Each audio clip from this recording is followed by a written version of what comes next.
Students, welcome to magnet brains. मैं हूं Shivani Sharma. I hope आप लोग बहुत अच्छे होंगे और बहुत ही मजे के साथ अपनी पढ़ाई कर रहे हैं। सो स्टूडेंट्स, आप लोग जानते ही हैं मैग्नेट ब्रेन्स पे क्लास केजी टू क्लास 12 आपका CBSE board, Hindi medium, English medium सब कुछ बिल्कुल फ्री अवेलेबल है। आपको कोई भी सब्सक्रिप्शन नहीं लेना। आप best content and best faculties के साथ यहाँ पढ़ सकते हैं। सो इसी नोट पे class 11th and 12th science stream students, अगर आप अपने फिजिक्स, केमिस्ट्री, मैथ्स, बायो हर एक सब्जेक्ट को बहुत ही ज्यादा स्ट्रॉन्ग करना चाहते हैं, इजी वे में चीजों को पढ़ना चाहते हैं, सो आप बिल्कुल मैग्नेट ब्रेन्स के साथ जुड़े रहिए। ओके, सो आज इस वीडियो में हम बात करेंगे चैप्टर 13 प्रोबेबिलिटी और उसका भी हम देखेंगे एक्सरसाइज इंट्रोडक्शन 13.3। अभी तक हम लोग कंडीशनल प्रोबेबिलिटी पढ़ चुके हैं। 13.1 एक्सरसाइज का ये टॉपिक है। ओके, इसका कंसेप्ट भी हमने देखा है, सारे क्वेश्चंस भी हम टारगेट कर चुके हैं आपकी बुक एनसीईआरटी से। इसके बाद हम लोगों ने मल्टीप्लिकेशन थ्योरम ऑन प्रोबेबिलिटी देखा। यहाँ आपने दो बातें देखी थी, independent events, dependent events, question कैसे सॉल्व होते हैं, ये सारे काम हम कर चुके हैं। ठीक है, आज इस वीडियो में हम पढ़ने वाले हैं सबसे ज्यादा इंपॉर्टेंट थ्योरम जो आपके एग्जाम में हर साल पूछी ही जाती है। मतलब क्वेश्चन आता है इसके ऊपर, थ्योरम तो नहीं पूछेंगे आपसे, क्वेश्चन आता है इस टॉपिक के ऊपर। The topic is Bayes theorem. बहुत ही ज्यादा इजी क्वेश्चंस होते हैं। अगर बस आप एक बार समझ गए ना कि किन क्वेश्चंस में मुझे बेस थ्योरम लगानी है, आप आसानी से सॉल्व कर लोगे और अच्छे खासे मार्क्स में इसका क्वेश्चन पेपर में आता है। ठीक है, फिर बात करेंगे नेक्स्ट वीडियो में हम लोग random variables and it's probability distribution. ये तो बहुत ही ज्यादा इजी टॉपिक है। तो देखो, इस पूरे चैप्टर को ना आप लोग बिल्कुल सीक्वेंस में पढ़ना। 13.1 के बाद 2 पे आना और फिर 3 पे आना, क्योंकि ये तीनों टॉपिक कहीं ना आपस में कनेक्टेड है। ओके, चलो। सो आज इस वीडियो में हम ये तीन बातें करने वाले हैं। सबसे पहले पार्टीशन समझेंगे, ये पार्टीशन क्या होता है। फिर हम समझेंगे थ्योरम ऑफ टोटल प्रोबेबिलिटी क्या होता है, और उसके बाद हम देखेंगे बेस थ्योरम। ठीक है, सो आपके इस वीडियो में बेस थ्योरम के साथ साथ हमें क्या तीन चीजें पढ़नी है। एक, हमें पढ़ना है पार्टीशन, उसके बाद हमें देखनी है थ्योरम ऑफ टोटल प्रोबेबिलिटी, और फिर जाएंगे हम बेस थ्योरम के ऊपर। ठीक है, यही आपका रोड मैप होने वाला है इस वीडियो का। ठीक है, सो ये पार्टीशन क्या है। थ्योरी को देख के ज्यादा टेंशन आपको लेना नहीं है बिल्कुल भी।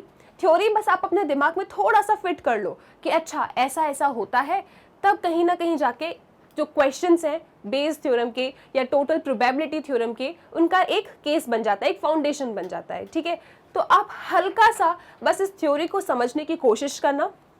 क्वेश्चन जब मैं कराऊंगी आप आसानी से आइडेंटिफाई कर लोगे, हर एक क्वेश्चन को सॉल्व कर लोगे, वो मेरी गारंटी है। लेकिन थोड़ी सी आप थ्योरी समझने की कोशिश करो कि आखिरकार कैसा सिनेरियो होता है जब हमारे बेस थ्योरम या फिर थ्योरम ऑफ टोटल प्रोबेबिलिटी लगती है। ठीक है, सो आओ इस थ्योरी को पढ़ते हैं। थ्योरी का नाम क्या है? पार्टीशन। पार्टीशन पढ़ने जा रहे हैं बेसिकली हम। सो ये पार्टीशन क्या होता है? देखो, कुछ इवेंट्स ले लो आप। अब देखो, प्रोबेबिलिटी है तो इवेंट्स तो आएंगे, है ना। हमने कुछ इवेंट्स ले लिए, E1, E2 और ऐसे करते करते हमने EN इवेंट्स ले लिए, और ये क्या है? आपका एक सैंपल स्पेस है। आपने कोई भी एक्सपेरिमेंट परफॉर्म किया होगा, उसका एक सैंपल स्पेस बना होगा। ठीक है, और उस सैंपल स्पेस में हमने N इवेंट्स को डिफाइन कर दिया, राइट। अब ये जो आपके इवेंट्स का सेट है ना, ये एक पार्टीशन को रिप्रेजेंट करेगा। क्या पार्टीशन होगा? वो तब एक पार्टीशन को रिप्रेजेंट करेगा आपके सैंपल स्पेस के, अगर ये तीन कंडीशंस मैच हो जाती हैं। कौन कौन सी तीन कंडीशंस हैं? पहला, कि जितने भी आपके ये इवेंट्स हैं ना, इनके बीच में कुछ भी कॉमन नहीं होना चाहिए। ठीक है, मतलब E1 और E2 अगर मैं इनका इंटरसेक्शन लूं, मुझे कुछ नहीं मिले, 5 मिले। मतलब कैसे होने चाहिए? म्यूचुअली एक्सक्लूसिव होने चाहिए, डिसजॉइंट सेट होने चाहिए। ओके, छोटी सी थ्योरी है, बिल्कुल स्ट्रेस मत लो। क्वेश्चंस कैसे हो जाएंगे आसानी से आपको भी पता नहीं चलेगा, लेकिन ये सब चीजें भी आपको पता होना चाहिए। किसी ने अगर बोला आपने पार्टीशन पढ़ा है, तो पता होना चाहिए ना, हाँ हम पढ़कर आए हैं मैथ्स में। क्या होता है पार्टीशन?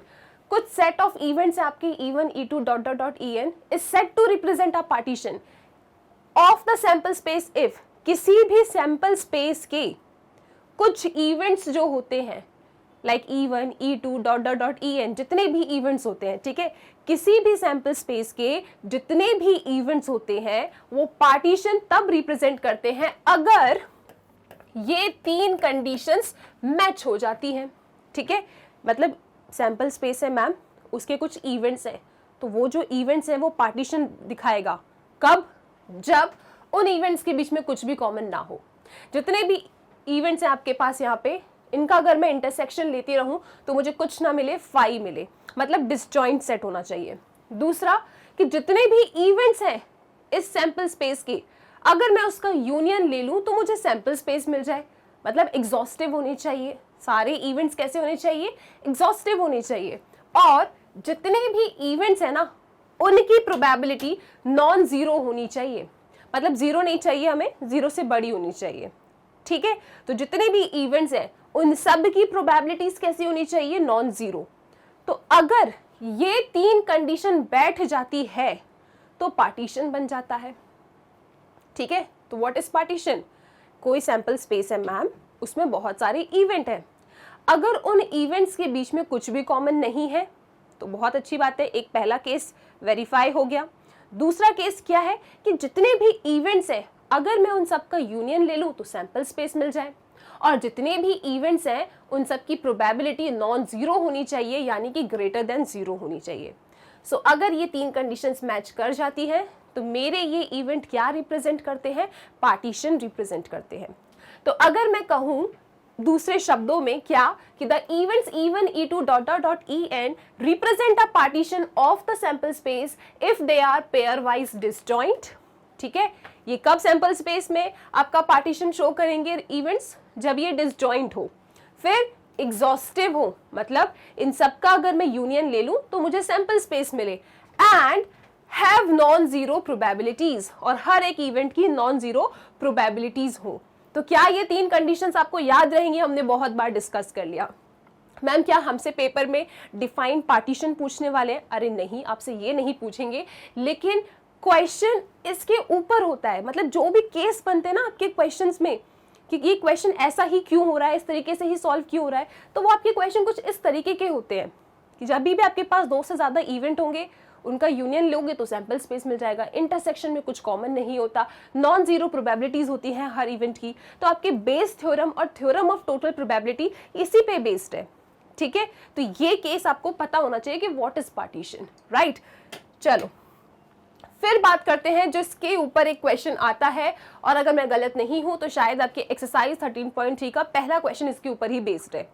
तो आप लोगों के लिए जो सबसे बड़ी चीज रहती है ना पेपर में, वो ये रहती है कि मैम पहचाने कैसे क्वेश्चन को कि इस क्वेश्चन को हमें इस मेथड से करना है या फिर उस मेथड से करना है। ये एक कंफ्यूजन का केस आपके सामने आता है। ठीक है, तो इसी कंफ्यूजन को दूर करने के लिए मैंने आपको स्टार्टिंग से हिंट देती रही हूँ कि अगर गिवन दैट लिखा है, राइट, एक इवेंट हो चुका है, मतलब कंडीशनल प्रोबेबिलिटी है। अगर आपके पास इंडिपेंडेंट या डिपेंडेंट इवेंट बन रहे हैं तो आप समझ जाएंगे मल्टीप्लिकेशन थ्योरम ऑफ प्रोबेबिलिटी के क्वेश्चंस थे। ठीक, और उसके बाद अब आपके दिमाग में जो कंफ्यूजन आएगा ना इस 13.3 एक्सरसाइज में, वो ये रहेगा कि हमें कैसे पता चलेगा कि क्वेश्चन हमारे टोटल प्रोबेबिलिटी के ऊपर बेस्ड है या बेस थ्योरम के ऊपर बेस्ड है। तो आप जब अपने एक्सरसाइज में क्वेश्चंस को सॉल्व करोगे तो कुछ क्वेश्चंस, कुछ भी नहीं, 1-2 ही है, 1-2 क्वेश्चंस ऐसे मिलेंगे आपको जो the law of total probability के थ्रू क्वेश्चन को सॉल्व कर रहे होंगे हम, और कुछ क्वेश्चंस ऐसे होंगे, मतलब बहुत सारे, जो बेस थ्योरम पे सॉल्व हो रहे होंगे। ठीक है, तो उन्हें आइडेंटिफाई कैसे करते हैं वो मैं अब आपको बताने की कोशिश करूंगी। यहां से आप लोग बहुत ज्यादा ध्यान से सुनना। ठीक है, चलो। So the law of total probability क्या कहता है? ये लॉ पहले हम इसका डेफिनेशन समझेंगे, थोड़ा डायग्राम से समझेंगे, और उसके बाद हम एक एग्जाम्पल से समझेंगे। ठीक है, तो बहुत पेशेंटली बस आप इस वीडियो को सुनते रहना। जैसे ही ये वीडियो खत्म होने लगेगा आपका 13.3 का कंसेप्ट बहुत स्ट्रांग हो जाएगा। ठीक है, चलो। The law of total probability, अब ये जो लॉ है ये क्या कहता है, यहां से ध्यान से सुनना है, क्वेश्चन बनता है। Okay, let S be the sample space. आ जाओ जरा, हमने पार्टीशन इसलिए पढ़ा था क्योंकि पार्टीशन एक फाउंडेशन है आपका टोटल प्रोबेबिलिटी और बेस थ्योरम को टारगेट करने के लिए। Okay, so the law of total probability क्या कह रहा है कि सुनो, एक सैंपल स्पेस है, ठीक है जी, और उस सैंपल स्पेस के कुछ इवेंट है, ओके जी, और ये जो इवेंट्स है कैसे है? म्यूचुअली एक्सक्लूसिव है एंड एग्जॉस्टिव है। What is mutually exclusive? कि ये जितने भी इवेंट्स हैं इनके बीच में कुछ भी कॉमन नहीं है। एग्जॉस्टिव, अगर मैं इन सारे इवेंट्स का यूनियन ले लूँ तो सैंपल स्पेस मिलेगा। मैम ये तो कहीं सुना सुना लग रहा है, अरे पार्टीशन में पढ़कर आए हो, ठीक है। इसके बाद associated with a random experiment, ठीक है भाई, आपने कोई एक्सपेरिमेंट परफॉर्म किया, आपको मिली एक सैंपल स्पेस, उस सैंपल स्पेस में आपको मिले इवेंट। यही है ना, केस तो यही है, एक्सपेरिमेंट करते हो, सैंपल स्पेस मिलती है, इवेंट्स मिलते हैं। बस ये इवेंट कैसे हैं यहाँ पे, डिसजॉइंट है एंड एग्जॉस्टिव है। डिसजॉइंट यानी नथिंग कॉमन, एग्जॉस्टिव यानी इनका यूनियन मुझे दोबारा मेरा सैंपल स्पेस दे देता है। ओके, यहां तक कहानी क्लियर है। अब सुनो, if A is any event which occurs, A कोई एक ऐसा इवेंट है जो E1 के साथ भी होता है, E2 के साथ भी होता है, और ऐसा करते करते En के साथ भी होता है। मतलब अगर मैं इस डायग्राम को देखूं, यहाँ पे this is my sample space, ठीक है, और ये क्या है, सैंपल स्पेस है, इसमें मैंने बहुत सारे इवेंट को डिफाइन करके रख लिया। अब जितने भी इवेंट्स हैं, बहुत अच्छा डायग्राम आपको आपकी बुक में भी मिल जाएगा, एनसीईआरटी बुक में जरूर देखना, ठीक है। तो जितने भी ये इवेंट्स हैं ये मेरे सैंपल स्पेस के हैं, डिसजॉइंट है एंड एग्जॉस्टिव है। अब ये जो आपका इवेंट ए है ये अकर हो रहा है, ठीक है, इवेंट ए क्या हो रहा है आपका, अकर हो रहा है। अब ये इवेंट ए ना, जिसको अकर करना है वो इवेंट से भी हो सकता है, E2 से भी हो सकता है, E3 से भी हो सकता है, En से भी हो सकता है। मतलब आपके सैंपल स्पेस में जितने भी इवेंट्स हैं उन सब के थ्रू आपका ये ए इवेंट अकर हो सकता है। मैम सब ऊपर से जा रहा है, अभी समझ में आएगा, एग्जाम्पल दूंगी पूरा क्लियर हो जाएगा, लेकिन थोड़ा सा थ्योरी को समझने की कोशिश करो। क्या हो रहा है, केस क्या बन रहा है, आपने कोई एक्सपेरिमेंट परफॉर्म किया, आपने कोई सैंपल स्पेस बनाई, आपके पास कुछ इवेंट आ गए। इवेंट कैसे है मैम, डिसजॉइंट है एंड एग्जॉस्टिव है, ओके जी। फिर एक ऐसा इवेंट ए है जो E1 से भी हो सकता है, E2 से भी हो सकता है, एंड ऐसे करते करते En के साथ भी हो सकता है। ये इवेंट ए है। तो जरा हमें ये बताओ कि इस इवेंट ए की क्या प्रोबेबिलिटी है, ठीक है, what is the probability of happening of event A, आपसे ये पूछा जाएगा। और ये जो ए इवेंट है ना, वो E1 से भी हो सकता है, E2 से भी हो सकता है, E3 से भी हो सकता है, सबसे हो सकता है। तो जरा ये बताओ कि क्या चांसेस हैं कि ए की प्रोबेबिलिटी मिल जाए आपको, what is the probability of A. तो आप कहोगे मैम ये तो हर जगह से हो रहा है। हाँ, थ्योरम का नाम क्या है, टोटल। टोटल मतलब क्या होता है, प्लस। हम क्या करेंगे, जहां जहां से मेरा ए इवेंट हो सकता है उन्हें ऐड करते जाएंगे। जैसे इवन से आप देख सकते हो, डायग्राम बहुत क्लियर है। ये जो ब्लू हमने बनाया है this is your event A, और ये इवेंट ए में कैसी क्षमता है कि हर एक इवेंट के साथ हो सकता है, ठीक है। आप देख सकते हो ये आपके इवेंट के साथ भी हो रहा है। तो आप क्या लिखेंगे, टोटल प्रोबेबिलिटी ऑफ ए क्या होगी, कहां कहां से हो सकता है, वो इवन के साथ हो सकता है, E2, E3, E4 and so on En तक। तो आपने लिखा कि जो प्रोबेबिलिटी ऑफ ए है ना, वो बहुत सारे रास्तों से हो रहा है। पहला रास्ता प्रोबेबिलिटी ऑफ इवन, तो इवन से हो जाए, ठीक है। मेरे पास इतने सारे इवेंट है, मैंने कहा इवन से हो रहा है। अगर इवन से हो रहा है तो ए की प्रोबेबिलिटी बताएंगे हम। कुछ कुछ समझ आ रहा है, कैसा लग रहा है यहाँ पे कि मैम हमने इवन इवेंट को पिक किया, उसकी प्रोबेबिलिटी बता दी। और अगर इवन इवेंट हो रहा है, हो गया है, तो ए की प्रोबेबिलिटी बता देंगे, ठीक है। इसके साथ हमारा जो ये ए है ना मैम, ये तो E2 में भी आ रहा है, तो पहले हम प्रोबेबिलिटी ऑफ E2 बताएंगे, और E2 जब इवेंट हो चुका है फिर हम बताएंगे ए की प्रोबेबिलिटी, ठीक है। ऐसे करते करते हम पहुंच जाएंगे nth इवेंट पे। जो आपका nth इवेंट है ये अकर हो गया, तो अगर ये अकर हो गया तो ए की क्या प्रोबेबिलिटी है। इस तरीके से आपका फॉर्मूला बन जाता है लॉ ऑफ टोटल प्रोबेबिलिटी का, जो ये कहता है कि किसी भी एक इवेंट की अगर हमें प्रोबेबिलिटी निकालनी है और वो इवेंट हर जगह से एसोसिएटेड है, हर एक इवेंट से एसोसिएटेड है, कहीं से भी हो सकता है, तो हम क्या करते हैं, जहां जहां से आपका ए इवेंट की प्रोबेबिलिटी हो सकती है उन सब की प्रोबेबिलिटी निकालते हैं और फिर उन्हें ऐड कर देते हैं। क्योंकि नाम क्या है, the law of total probability, मतलब एडिशन तो होगा। बचपन में आप स्टोरी प्रॉब्लम ऐसे ही सीखते थे ना, टोटल लिख दिया तो ऐड कर दिया, वही कहानी है यहाँ पे भी। मैम एक और एग्जाम्पल समझाओ जरा। चलो ठीक है, इस डायग्राम से तो ये चीज आपको बहुत अच्छे से क्लियर हो जाएगी, और इसके बाद जब एग्जाम्पल दूंगी तो आप 100% एकदम निश्चित हो जाओगे कि हाँ मैम समझ में आ गया है, ठीक है। चलो, सो दूसरी भाषा में अगर मैं कहूँ, दूसरे शब्दों में अगर मैं कहूँ, so what is the law of total probability if an event ए, बहुत ध्यान से सुनना आप लोग, कोई इवेंट ए है, अभी मैंने आप लोगों को इस डायग्राम से समझाने की कोशिश की, हो सकता है आपको 10 to 12% समझ में आया हो। अब जो नेक्स्ट डायग्राम आपके सामने आ रहा है ना, इससे आपको 100% समझ में आ जाएगा। ठीक है, चलो क्या हो रहा है ध्यान से सुनो। If an event A can occur in n mutually exclusive ways, अगर आपका ये जो इवेंट ए हमने यहां बनाया है ना, ये एन म्यूचुअली एक्सक्लूसिव वे से हो सकता है। मैम म्यूचुअली एक्सक्लूसिव मतलब क्या? एन इवेंट से हो सकता है, और इन तीनों, चारों, पांचों, 6 जितने भी एन इवेंट्स हैं, इनके बीच में कुछ भी कॉमन नहीं है। मतलब मेरा ये ए इवेंट E1 से भी हो सकता है, E2 से भी हो सकता है, E3 से भी, एंड सो ऑन करते करते EN इवेंट से भी हो सकता है। ठीक है, मंजिल एक है, रास्ते अनेक है। ठीक है, बहुत सारे रास्तों से आप जा सकते हो, लेकिन ये रास्ते कैसे हैं? ये मिलते नहीं हैं। कैसे हैं? म्यूचुअली एक्सक्लूसिव है। ओके, आप अलग अलग रास्ता पकड़ेंगे लेकिन पहुंचेंगे एक मंजिल तक, ऐसी कुछ बातें हैं यहाँ पे। ओके, सो आप क्या देख रहे हैं कि आपका इवेंट ए होने के लिए कितने रास्ते हैं?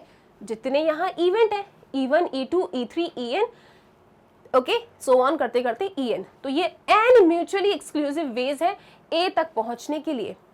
ओके, फिर देखो, then the probability of occurrence of A is the sum of the probabilities. अब क्या प्रोबेबिलिटी है कि ए अकर हो जाए? मैम बहुत सारे रास्ते हैं, तभी तो उन्होंने बोला the probability of occurrence of A is the sum of the probabilities of all mutually exclusive veg.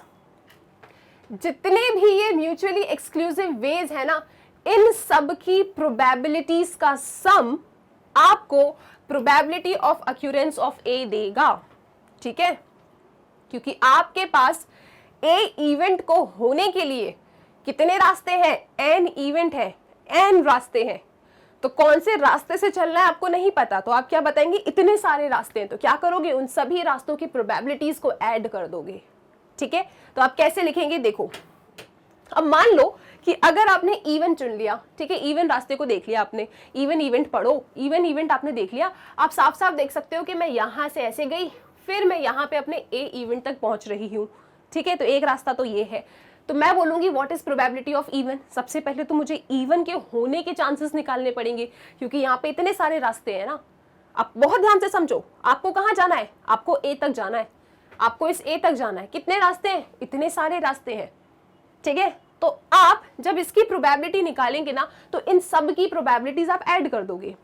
तो सबसे पहले आप गए, आपने कहा चलो ठीक है मैम समझ गए। सबसे पहले हम क्या करेंगे? हमने अपने इवन को देखा, हमने कहा हाँ हम ए इवेंट तक पहुंच सकते हैं, हमें प्रोबेबिलिटी ऑफ ए चाहिए। तो हमने क्या कहा कि हम सबसे पहले इवन इवेंट होने की प्रोबेबिलिटी निकालेंगे। सो प्रोबेबिलिटी ऑफ इवन मतलब इतने सारे इवेंट हैं, हमने क्या किया? प्रोबेबिलिटी ऑफ इवन निकाला। ठीक है, क्योंकि इनको भी लड़ना पड़ेगा आपस में, इतने सारे रास्ते हैं। ठीक, तो इवन की हमने प्रोबेबिलिटी निकाल ली। अब हमने जब इवन की प्रोबेबिलिटी निकाल ली, तो ए ही इवेंट आ जाए, क्या चांसेस है? हो सकता है उसमें और भी कुछ इवेंट हो। ठीक है, तो इवन इवेंट आपका हो चुका है। So what is the probability of getting a? तो यहां लग जाएगी कंडीशनल प्रोबेबिलिटी। यहाँ इस एरो पे, मतलब यहाँ पे जो ये आर्म है, इस पे जितने भी टर्म्स लिखे हैं, इनका आपस में क्या होता है? मल्टीप्लिकेशन। और जब आप नेक्स्ट वाले एरो पे आओगे तो क्या करोगे? आप ऐड करोगे। ठीक है, तो एक रास्ता ये है कि इवन इवेंट की प्रोबेबिलिटी हो गई है। ठीक है जी, तो अगर इवन की हो गई तो ए ही आए, उसके क्या चांसेस है? इन दोनों का मल्टीप्लिकेशन। फिर आप जाएंगे E2 के पास। अब आप सबसे पहले कि E2 इवेंट ही अकर करे, इसके क्या चांसेस है, उसकी प्रोबेबिलिटी निकालोगे। सो प्रोबेबिलिटी ऑफ E2। अब E2 अगर आपका हो चुका है तो उसमें से A हो जाए, क्या चांसेस है? आप लगा देंगे कंडीशनल प्रोबेबिलिटी। ठीक है, आप दूसरे वाले आर्म पे हैं, यहाँ पे। ओके, आप यहाँ क्या करेंगे? इसका मल्टीप्लिकेशन करेंगे और इन दोनों को ऐड कर देंगे। आप देख सकते हैं यहाँ पे प्रोबेबिलिटी ऑफ ए क्या है?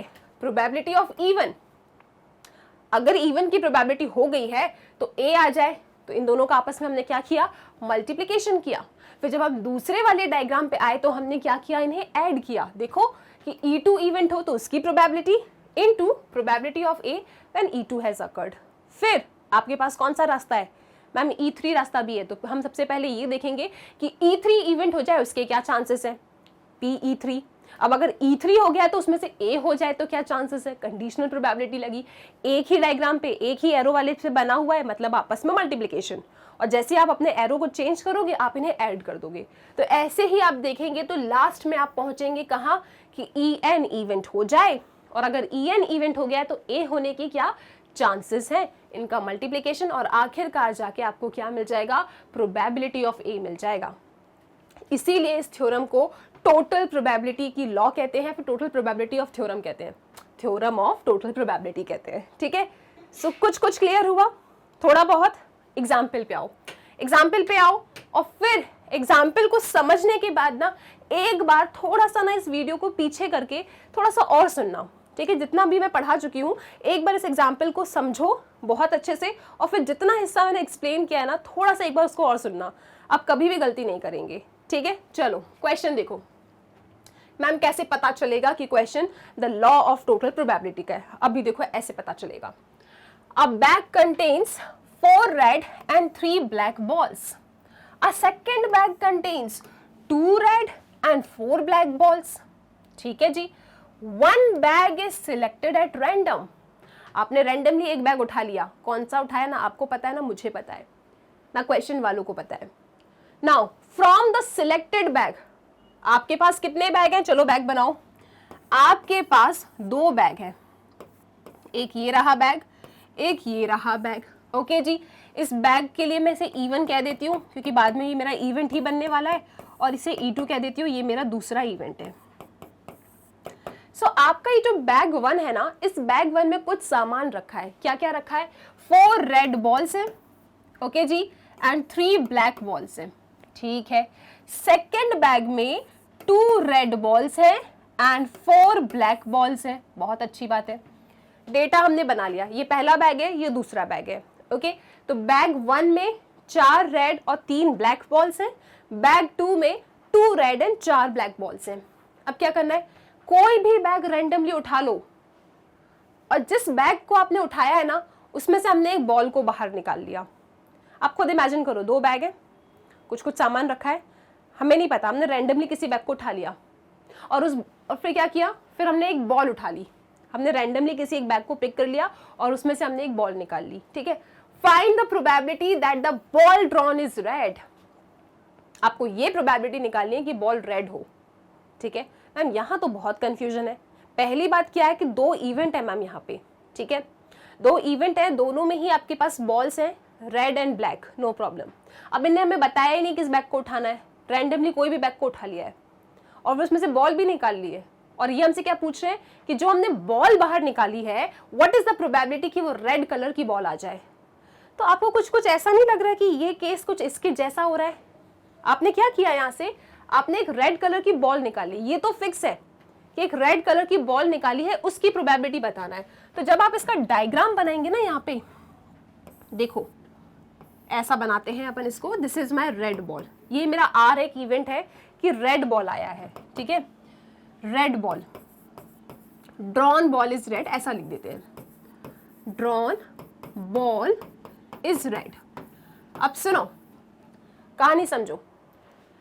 2 बैग्स थे, ठीक है, हमें नहीं पता कौन सा उठाया, बस हमने आपसे सिर्फ इतना पूछ लिया है कि जो भी बैग उठाया ना उसमें से हमने एक बॉल निकाली, तो वो जो बॉल निकली है उसकी क्या प्रोबेबिलिटी है कि वो रेड कलर की है। अब आप कहोगे मैम रेड कलर की बॉल आने के लिए ना 2 रास्ते हैं हमारे पास, क्योंकि क्वेश्चन ने क्लियर नहीं किया आपको किस रास्ते पे चलना है और फिर अपने इस डेस्टिनेशन तक पहुंचना है, क्वेश्चन ने क्लियर नहीं किया। आप खुद समझ रहे हैं यहाँ पे हमें रेड बॉल चाहिए मैम, और हमारे पास 2 रास्ते साफ साफ नजर आ रहा है, या तो मैं इस फर्स्ट बैग से उठा लूँ और फिर मैं अपने रेड बॉल को बता दूं कितनी आएगी प्रोबेबिलिटी, या फिर मैं सेकंड बैग को पिक करूं और फिर बता दूं कि रेड बॉल आने की क्या चांसेस हैं। आप समझ पा रहे हैं? तो ये जब भी आपके सामने थ्योरम ऑफ टोटल प्रोबेबिलिटी के क्वेश्चंस आएंगे तो पता है यहाँ पे क्या होगा, कैसे पहचानोगे आप? 100% एक इवेंट हो चुका है, जैसे इन्होंने बोला एक बॉल बाहर निकल चुकी है और वो बॉल आपकी रेड कलर की है, उसकी प्रोबेबिलिटी बताओ।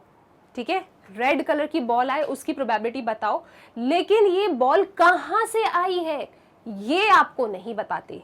ठीक है, ये आपको खुद समझना होता है, यानी कि आपको इवन मतलब बैग 1 को पिक करना है या बैग 2 को पिक करना है, ये क्वेश्चन वाले आपको नहीं बताएंगे। बस इतना बोल देंगे कि कोई भी रैंडमली उठाया है, हमें बता दो रेड बॉल आई है, ठीक है।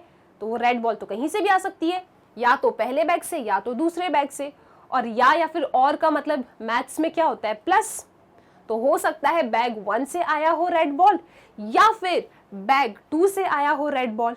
तो सबसे पहले तो हमें यहाँ पे ये भी प्रोबेबिलिटी फाइंड करनी होगी कि हमने कौन सा बैग पिक किया है, ठीक है। तो आप कहेंगे लेट, यहाँ पे लिखो कुछ इवेंट्स, लेट, आ जाओ इधर लिखते हैं अपन, लेट आप लिखेंगे यहाँ पे even be the event of selecting bag 1, ठीक है। हमने पहला बैग उठाया, सिलेक्टिंग बैग 1, क्योंकि 2 बैग से ना, आपको पता है ना हमें कौन सा बैग लिया है, ठीक है। आप खुद देख सकते हैं कि यहाँ पे इस रेड बॉल को निकालने के लिए, रेड बॉल तक पहुंचने के लिए आपके पास 2 रास्ते हैं, या तो बैग 1 से चले जाओ या तो बैग 2 से चले जाओ। तो हम कहेंगे कि काम करो, जितने रास्ते हैं उतने इवेंट बना लेते हैं। तो late even be the event of selecting bag 1 and E2 be the event of selecting bag 2. Okay, E2 क्या है, इवेंट है कि हमने सेकेंड बैग उठाया है, ओके। और हमें क्या चाहिए, हमें रेड बॉल चाहिए। So R be the event कि drawn ball is red, drawn ball is red, okay. So ये सारी बातें हैं जो आपको इस क्वेश्चन में समझनी है। आप यहाँ पे नोटिस कर रहे हो क्या, देखो सैंपल स्पेस है, इसमें 2 इवेंट्स हैं, suppose even and E2। Even event में भी बैग है, कुछ बॉल्स हैं, रेड बॉल वहां पे भी है, और E2 इवेंट एक दूसरा बैग है जहां पे कुछ बॉल्स हैं। R क्या इवेंट है कि ड्रॉन बॉल रेड आ जाए। तो ये जो आपका R है ना, ये इवन से भी आ सकता है, E2 से भी आ सकता है। तो आई होप अब ये वाला डायग्राम जो हमने अपने स्टार्टिंग ऑफ द थ्योरम में समझा था, अब ये क्लियर हुआ होगा कि जिस इवेंट की हमसे प्रोबेबिलिटी पूछ रहे हैं ना, वो इवेंट आपका कहीं से भी हो सकता है, ठीक है। तो इसीलिए it is a law of total probability. यहाँ पे क्या करते हैं ये लोग, आपको नहीं बताएंगे कि कहाँ से आपको सामान उठाना है, तो जहां जहां से पॉसिबिलिटीज है उन सब की प्रोबेबिलिटीज आप निकालते हो, ठीक। तो सिर्फ इनने हमसे ये पूछा है कि आप हमें PR बताओ, क्या बताओ, probability of getting a red ball बताओ। कहां से आ रही है वो हमें नहीं पता, बस आप इतना बता दो कि रेड बॉल आने की क्या प्रोबेबिलिटी है। तो आप कहोगे जितने हमारे पास रास्ते हैं ना, उन सब की प्रोबेबिलिटीज निकाल के हम ऐड करके इनको दे देंगे, ठीक, क्योंकि इनको सिर्फ रेड बॉल से मतलब है, कहां से आ रही है नहीं बताया। तो हम गए अपने इवन इवेंट के पास। इवन इवेंट क्या है कि हमने अपना बैग 1 पिक किया। अब आप खुद सपोज कीजिए कि रेड बॉल चाहिए, हो सकता है बैग 1 से आया होगा, लेकिन 2 बैग्स हैं, तो क्या प्रोबेबिलिटी है कि आपने बैग 1 को उठाया होगा, मतलब इवन इवेंट हुआ होगा। इवन क्या है, इवन आपका इवेंट है सिलेक्टिंग बैग 1। तो what is the probability of selecting bag 1, क्या चांसेस है कि आपने बैग 1 उठाया होगा। दोनों इक्वली लाइकली है, ठीक है। आपके पास 2 बैग हैं, तो क्या चांस है कि आपने बैग 1 को उठाया है, मैम हाफ चांसेस है, ठीक है। फेवरेबल कितना है 1, टोटल कितने हैं 2, आपके पास 2 बैग्स हैं, पहले बैग को उठाया हो, क्या चांस है, हाफ। इसी तरीके से आपके पास 2 बैग हैं, probability of picking the second bag क्या होगा, हाफ होगा अगेन। तो दोनों क्योंकि बैग्स को उठाने की जो पॉसिबिलिटी है वो इक्वली लाइकली है, तो बैग 1 को पिक करने की प्रोबेबिलिटी क्या आएगी, हाफ, एंड इसी तरीके से बैग 2 को पिक करने की प्रोबेबिलिटी कितनी आ जाएगी, हाफ आ जाएगी। अब जरा आप इधर आ जाइए, तो इधर आप क्या लिखेंगे, यहाँ पे आ जाओ, आप लिखेंगे कि प्रोबेबिलिटी ऑफ उठाया पहला बैग कितना आ रहा है, हाफ आ रहा है। अब सपोज कर लो कि आपने बैग 1 को ही उठा लिया है, ठीक है, मतलब इवन इवेंट आपका हो चुका है। तो अगर इवन इवेंट हो गया है तो उसमें से रेड बॉल आने की क्या चांसेस है। तो आप अपने बैग 1 को देखोगे, आप कहोगे रेड बॉल है 4 और टोटल है 7। तो जब मैं यहाँ पे कहूँ कि what is the probability of getting a red ball, जब मैंने अपना बैग 1 उठाया है तो मैं अपने बैग 1 से ही पूछूंगी, रेड बॉल है 4, टोटल है 7, तो 4/7 यहाँ बनेगा, ठीक है। अब देखो ये तो पॉसिबिलिटीज हैं, हो सकता है बैग 1 को उठा रहे हो सकता है बैग 2 को उठा रहे हो, क्योंकि डायग्राम कैसा बन रहा है यहाँ पे, ये डायग्राम कुछ इस तरीके का बन रहा है कि 2 इवेंट्स हैं, इवन एंड E2, और जिस इवेंट के होने की प्रोबेबिलिटी हमसे ये पूछ रहे हैं ना, वो दोनों ही इवेंट में लाई कर रहा है। तो हमें दोनों इवेंट से प्रोबेबिलिटीज निकाल के ऐड करके टोटल जिसकी हमसे प्रोबेबिलिटी पूछी है वो बताना पड़ेगा। तो ये तो हमने E1 बोल दिया। अब बात करते हैं E2। अब हो सकता है ना कि हमने अपना बैग 2 उठाया हो। सो बैग 2 को उठाने की क्या प्रोबेबिलिटी है? अगेन टोटल बैग कितने हैं? 2। फेवरेबल कितना है? 1। सो 1/2। ठीक है। अब आप सोचो कि अगर हमने अपना बैग 2 उठा लिया है तो उसमें से रेड बॉल निकालने की क्या प्रोबेबिलिटी है? ठीक है, अगर मैंने अपना बैग 2 पिक कर लिया है तो उसमें से मैं रेड बॉल निकालूं, उसके क्या चांसेस हैं? तो मैं अपने बैग 2 को देखूंगी, कितनी रेड बॉल्स है?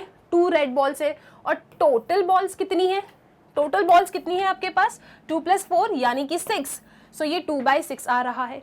ओके, अब देखो इन सबको उठा लो, ऐड करो तो आपको क्या मिल जाएगा? Probability of getting a red ball. तो रेड बॉल कहाँ कहाँ से आ रही है, उन सभी प्रोबेबिलिटीज का सम आपने कर लिया तो फाइनल आंसर आपको मिल जाएगा। ठीक है, सो आप यहाँ पे क्या लिखेंगे आंसर में? Probability of getting a red ball is equal to, हो सकता है कि मैंने अपने बैग 1 को पिक किया हो, तो अगर मैंने अपने बैग 1 को पिक किया है तो रेड बॉल आने की क्या पॉसिबिलिटी है, उसे लिखा। फिर हो सकता है कि मैंने अपने बैग 2 को पिक किया, तो अगर मैंने अपने बैग 2 को पिक किया है तो रेड बॉल आने की क्या चांसेस है? आप अगर इस तरीके से अपने आप से बात करोगे ना, आपको फॉर्मूला याद करने की जरूरत नहीं है।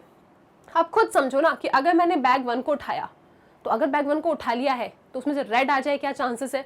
तो ऐसे आप बात करोगे, आप अपने आप फॉर्मूला बना लोगे, आपको याद करने की जरूरत नहीं है ये। ठीक है, सो सारी वैल्यूज आपके पास है, सब्स्टिट्यूट करो, आखिरकार जाके आपको probability of getting a red ball मिल जाएगी।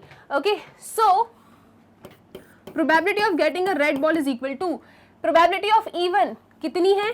Half, into probability of getting a red ball when even event has occurred, कितनी आई है? 4/7। तो आपने लिखा यहाँ पे 4/7 प्लस E2 इवेंट होने के क्या चांसेस हैं? हाफ। तो अगर E2 इवेंट हो गया है तो उसमें से रेड बॉल आ जाए, उसके क्या चांसेस हैं? 2/6। तो यहाँ पे आपने लिखा 2/6। ओके, सॉल्व करो इसको, कितना आ रहा है ये आ रहा है आपका 2 1 ज़ा 2 2 ज़ा 4, ये गया यहाँ से। ठीक, कितना मिला? 2/7। इसको हटाओ, ये गया, ये गया, ये गया, तो आपके पास आ रहा है 1/6। 7 और 6 का एलसीएम लेंगे, डेफिनेटली 42 आएगा। 7 6 ज़ा 6 2 ज़ा 12 प्लस 6 7 और 7 1 ज़ा, यानी कि आपके पास 19/42 आ रही है probability of getting a red ball. तो कुछ कुछ क्लियर हुआ क्या? ओके, 50-40% भी क्लियर हो रहा है ना। धीरे धीरे जब क्वेश्चंस को प्रैक्टिस करोगे ना, आइडेंटिफाई करना खुद ही सीख जाओगे। और ये फॉर्मुलेस फिर से कह रही हूँ, याद करने की बिल्कुल जरूरत नहीं है, आप खुद से बात करो। ठीक है, क्वेश्चन ने क्या कहा था, एक बार क्वेश्चन को समराइज करते हैं। ठीक, क्वेश्चन ने हमसे कहा था कि देखो आपके पास ना 2 बैग्स हैं। ठीक है, हम आपको नहीं बता रहे कि कौन सा बैग उठाना है, लेकिन जिस इवेंट की हम आपसे प्रोबेबिलिटी पूछ रहे हैं ना, वो इवेंट के होने के चांसेस जो है वो दोनों इवेंट से हो सकते हैं। मतलब या तो बैग 1 से भी मुझे रेड बॉल मिल सकती है, या तो मुझे बैग 2 से भी रेड बॉल मिल सकती है। अब हम खुद ही कंफ्यूजन के स्टेट में, तो हम क्या करेंगे, हम दोनों ही जगह से प्रोबेबिलिटीज निकाल के ऐड करके इनको दे देंगे, क्योंकि इन्हें हमें नहीं बताया कि इन्हें कौन से बैग से रेड बॉल चाहिए। तो जितनी पॉसिबिलिटीज हैं उन सब के इस तरीके से आप बनाते रहें डायग्राम, प्रोबेबिलिटीज निकालते रहो, ऐड करो और इनको फाइनल आंसर दे दो।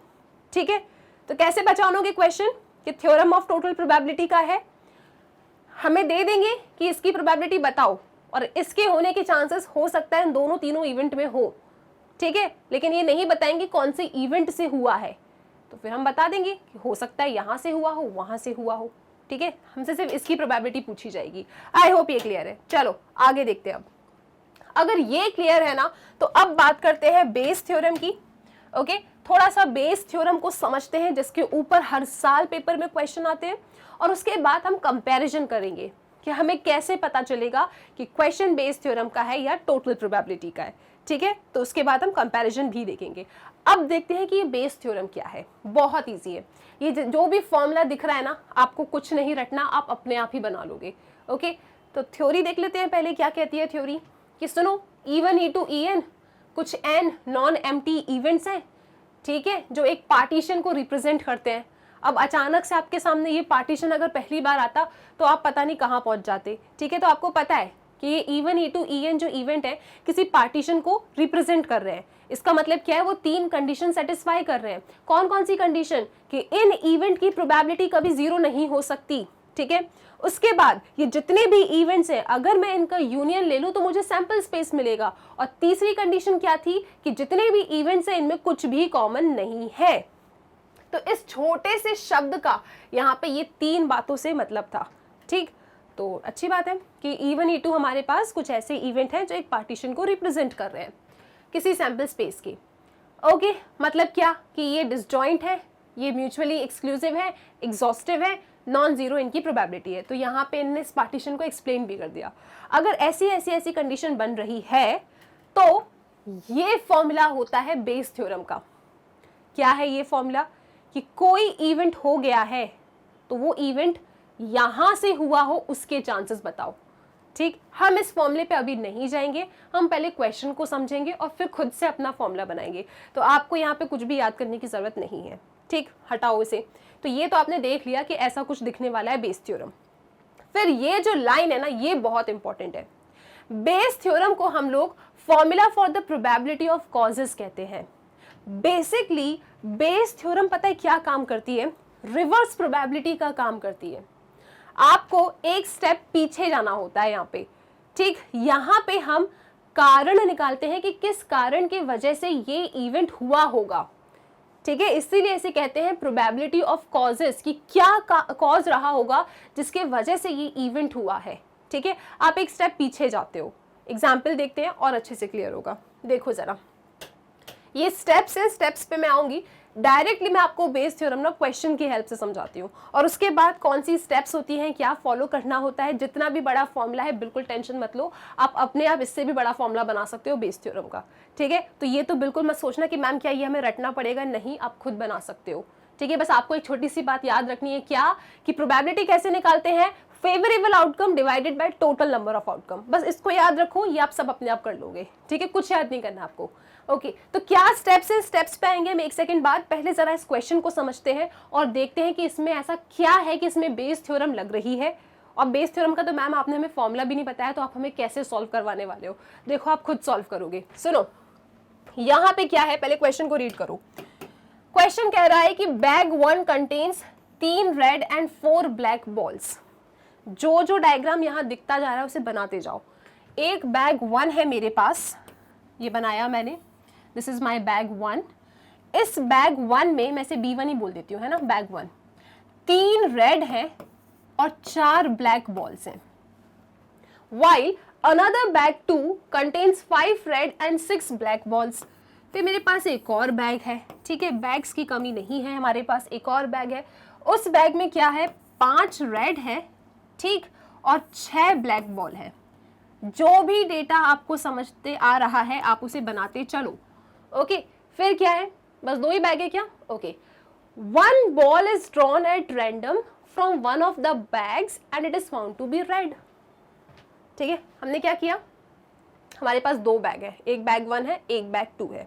बैग 1 में मेरे पास 3 रेड बॉल्स हैं और 4 ब्लैक बॉल्स हैं। बैग 2 में मेरे पास 5 रेड बॉल्स हैं एंड 6 ब्लैक बॉल्स हैं। फिर आगे की कहानी सुनो। अब हमने एक बॉल निकाली है, 1 ball is drawn at random from one of the bags and it is found to be red. तो क्या बोल रहे हैं ये लोग कि एक बॉल निकाली है आपने किसी भी एक बैग से, एनी बैग, किस बैग से बॉल निकाली है ये नहीं बता रहे। मैम ये तो थ्योरम ऑफ टोटल प्रोबेबिलिटी है, क्वेश्चन तो सुनो पूरा। ठीक है, क्या हो रहा है यहाँ पे? एक बैग से हमने बॉल निकाल ली, किस बैग में से निकाली है नहीं बता रहे। ठीक है, आगे क्या बोल रहे हैं? और वो जो बॉल निकाली है ना वो रेड कलर की है। ठीक है, मतलब जो भी मेरे पास ये बॉल आई है ना ये रेड कलर की है। Find the probability that it was drawn from bag 2। आपको क्या निकालना है? आपको निकालना है, आपको ये बताना है यहाँ पे कि ये जो लाल कलर की बॉल आई है ना ये बैग 2 से आई हो। ठीक है, थ्योरम ऑफ टोटल प्रोबेबिलिटी में क्या किया था आपने? 2 बैग थे और एक इवेंट था कि रेड बॉल आ जाए, तो आपको निकालना था कि रेड बॉल आने की क्या प्रोबेबिलिटी है। तो आपके पास जितने रास्ते थे आप उन रास्तों पे चले गए, आपने ऐड करके आंसर बता दिया कि देखो अगर यहाँ से जाएंगे तो रेड बॉल आने की ये संभावना है, ये पॉसिबिलिटी है, और अगर मैं यहाँ से चली तो मेरे पास ये पॉसिबिलिटीज हैं। दोनों को मैंने ऐड करके आपको रेड बॉल की प्रोबेबिलिटी बता दी थी। वो था आपका थ्योरम ऑफ टोटल प्रोबेबिलिटी। लेकिन बेस थ्योरम क्या कहता है कि देखो वैसा ही सिनेरियो है, आपने एक बैग से बॉल निकाला, हम नहीं बता रहे किस बैग से निकाला है, 2 बैग है, एक बॉल निकाली रेड कलर की, बस इतना बता रहे हैं। हम आपसे इस बार रेड बॉल आने की प्रोबेबिलिटी नहीं पूछ रहे, हम आपसे क्या पूछ रहे हैं कि आपकी ये जो बॉल आई है ना रेड कलर की, ये सेकंड बैग में से आई हो, ये बताओ। मतलब ऐसा नहीं लग रहा आपको कि देखो ये तो आपकी रेड बॉल है, ठीक, ये तो रेड बॉल आ चुकी है, अब ये क्या चाह रहे हैं कि बैग 2 से आई हो। तो देखो ना, ये आप पीछे की तरफ नहीं जा रहे, यहाँ पे रेड बॉल तो आ चुकी है, नहीं चाहिए उसकी प्रोबेबिलिटी। ये बताओ कि ये जो रेड बॉल है ना, फ्लैशबैक में जाओ, ठीक है, थोड़ा सपना देखो और फिर बता दो कि ये बैग 2 से आई थी। आपके पास एक इवेंट हो चुका है, आपको पीछे का कुछ याद ही नहीं है कि कहाँ से आई रेड बॉल, ठीक है, आपको बस पता है कि रेड बॉल आ गई है। फिर हम आपसे पूछ रहे हैं कि ये बताओ कि रेड बॉल आपकी बैग 2 से आई हो, इसकी क्या प्रोबेबिलिटी है। डायरेक्टली ये पूछ रहे हैं, find the probability that it was drawn from bag 2, यहां से मिली है आपको ये red ball. Theorem of total probability में क्या पूछा था कि रेड बॉल की प्रोबेबिलिटी बताओ, यहां क्या पूछ रहे हैं कि बैग 2 से आई है ये रेड बॉल, ये बताओ। दोनों में अंतर समझ में आया, ठीक है, ओके। सो यहां का केस क्लियर है, राइट। तो हम क्या करेंगे यहाँ पे, हम इनको बोलेंगे कि let B1 be the event of selecting bag 1, हमने पहला बैग उठाया हो, okay. B2 be the event of selecting bag 2, हमने सेकेंड बैग उठाया है, and R be the event जो हो चुका है। हमेशा याद रखना बेस थ्योरम में एक इवेंट आपको ऐसा मिलेगा जो हो चुका होता है। तो यहाँ पे क्या हो चुका है कि रेड बॉल आ गई है बाहर, ठीक है। So let R be the event of getting red ball, कि हमें रेड बॉल मिल चुकी है, ठीक है। इसके बारे में तो हमें कुछ सोचना ही नहीं है, बस हमें पता है कि ये इवेंट अकर्ड हो चुका है। अब ये रेड बॉल या तो B1 से आई है या B2 से आई है, लेकिन इनने क्या बोला है, आप तो हमें ये बताओ कि B2 से आई है, कि क्या प्रोबेबिलिटी है कि आपकी रेड बॉल B2 से आ जाए, मतलब बैग 2 से आ जाए, ठीक है। इस तरीके से आपसे पूछा जाएगा। आपके पास डायग्राम यहाँ है, आप पीछे की तरफ जा रहे हो, कॉज कारण पता लगा रहे हो कि ये जो रेड बॉल बाहर आई है क्या रीजन है, क्या कारण है कि बैग 2 से आई हो, ठीक है, क्या चांसेस हैं कि ये बैग 2 से आया हो, इसीलिए इसे प्रोबेबिलिटी ऑफ कॉजेस भी कहते हैं, ठीक है। सो रेड बॉल कहाँ से आई है, बैग 2 से, ये चाहिए। तो क्या करेंगे, सबसे पहले क्या करेंगे हम यहाँ पे, सबसे पहले तो देखो हम खुद ही आपस में बात करेंगे कि क्या चांसेस है कि मैंने बैग 1 उठाया हो, ठीक है। पहले तो आप बना के रख लो, जब भी ऐसा डायग्राम बने तो ये 2 काम तो करके रख लिया करो। सबसे पहले क्या चांसेस है कि बैग 1 आया हो, तो हाफ है क्योंकि 2 बैग्स हैं, फेवरेबल अपॉन टोटल। तो अगर मैंने बैग 1 उठाया तो रेड ही आ जाए, क्या चांसेस है। मैम रेड से बात क्यों कर रहे हो आप, क्योंकि इनने रेड बॉल की बात की है, गेटिंग रेड बॉल, ठीक है। सो अगर मैंने बैग 1 को उठाया है तो उसमें से क्या चांसेस है कि मुझे रेड बॉल मिल जाए। तो आप कहोगे कितनी रेड बॉल्स हैं यहाँ पे, 3, तो 3/7। फिर आ जाओ, क्या प्रोबेबिलिटी है कि मैंने बैग 2 उठाया हो, आप बताओ, हाफ प्रोबेबिलिटी है। तो अगर मैंने बैग 2 उठा लिया है तो रेड बॉल ही मिले, क्या चांसेस है, 5/11। इसको बना के लिख के रख लिया, ठीक है।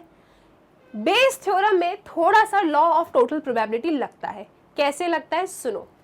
नॉर्मल सी प्रोबेबिलिटी क्या होती है, फेवरेबल अपॉन टोटल, मानते हो ना आप लोग। अगर मुझे प्रोबेबिलिटी निकालनी है किसी भी इवेंट की तो वो क्या होती है, फेवरेबल अपॉन टोटल। तो यहां पे मेरे लिए फेवरेबल क्या है कि बैग 2 से मेरी बॉल आई हो, है ना। इनने मुझसे यही तो पूछा है, क्या पूछा है इनने, find the probability that it was drawn from bag 2। तो मेरे लिए फेवरेबल क्या है कि रेड बॉल मेरी बैग 2 से आई हो, और टोटल क्या है, फेवरेबल तो वो हो गया, टोटल चांसेस या टोटल नंबर ऑफ आउटकम्स क्या है, ये और ये।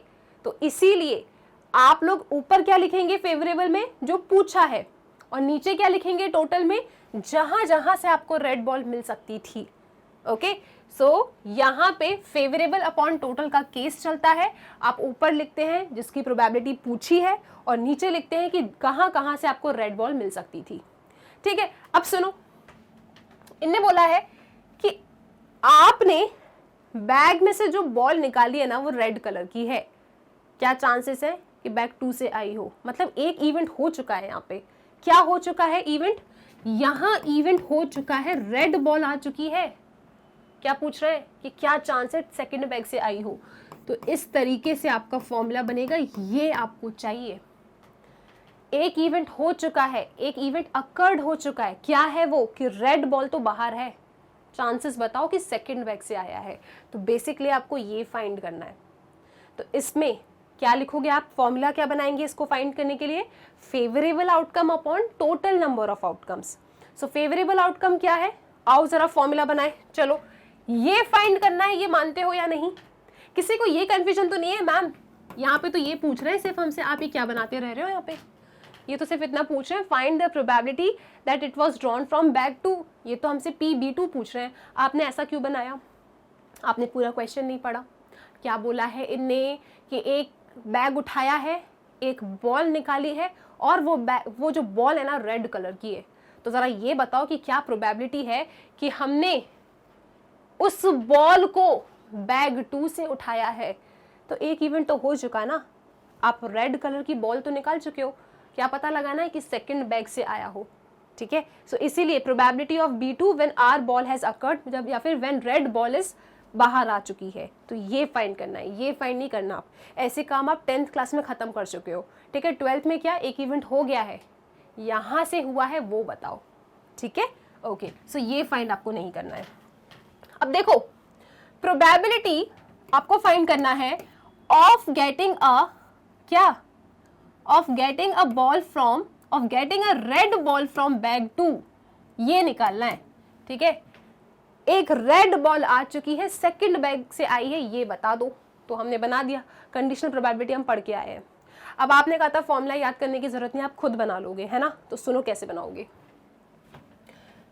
ये फाइंड करना है, ये मानते हो। तो सबसे पहले आप लिखेंगे यहाँ पे कि प्रोबेबिलिटी ऑफ सिलेक्टिंग बैग 2, ठीक है, फिर लिखेंगे कि बैग 2 उठा लिया तो रेड बॉल आ जाए। ठीक, हमेशा याद रखना, यहां जो लिखते हैं उसका नीचे वाला यहां लिखा रहता है। आपने क्या किया, 2 बैग्स हैं आपके पास, आप क्या लिखेंगे, probability of getting a red ball, नहीं, probability of picking a bag 2, picking second bag. जब हम कह रहे हैं कि रेड बॉल निकल चुकी है, रेड बॉल किसी बैग से निकल चुकी है, ये बताओ सेकंड बैग से आई है, तो ये तो फाइंड करना है। तो हम गए, हमने कहा ठीक है, तो probability of getting second bag क्या होगा, फेवरेबल तो यही है ना, फेवरेबल क्या है, सेकंड बैग उठाना। तो हमने लिखा फॉर्मूला कि probability of picking second bag. फिर अपने आपसे बात की कि अगर सेकंड बैग को पिक किया है तो रेड बॉल आ जाए, तो ये बन गया मेरा favourable divided by total. Total में क्या लिखोगे, मेरे पास जितनी भी पॉसिबिलिटीज है, मेरे पास क्या क्या पॉसिबिलिटीज है, पॉसिबिलिटीज है कि बैग 1 अगर उठाया तो रेड बॉल मिले, बैग 1 उठा चुके हैं, प्लस क्या, बैग 2 उठाया तो अगर मैं अपना बैग 2 उठा चुकी हूं तो रेड बॉल मिल जाए, हो गया काम। इसका फेवरेबल अपॉन टोटल फॉर्मूला अपने आप बन गया, आपने अपने आप से बात कर ली। ठीक है, आप यहाँ पे क्या देख रहे हो, आप यहाँ पे ये देख रहे हो कि मेरे पास जो नॉर्मल प्रोबेबिलिटी का फॉर्मूला होता है वो क्या कहता है, फेवरेबल डिवाइडेड बाय टोटल। तो फेवरेबल क्या है कि सेकंड बैग में से रेड बॉल मिले, तो उससे तो मैंने लिख दिया सेकंड बैग उठाने की प्रोबेबिलिटी, तो अगर सेकंड बैग उठाया तो रेड बॉल मिले, ये मेरा फेवरेबल हो गया। टोटल में क्या है, जो भी मेरे पास पॉसिबिलिटीज है, ऐसे ही तो होता है, पॉसिबिलिटीज बैग 1 की भी है, बैग 2 की भी है, तो उनको यहाँ पे ऐड करके लिख दिया।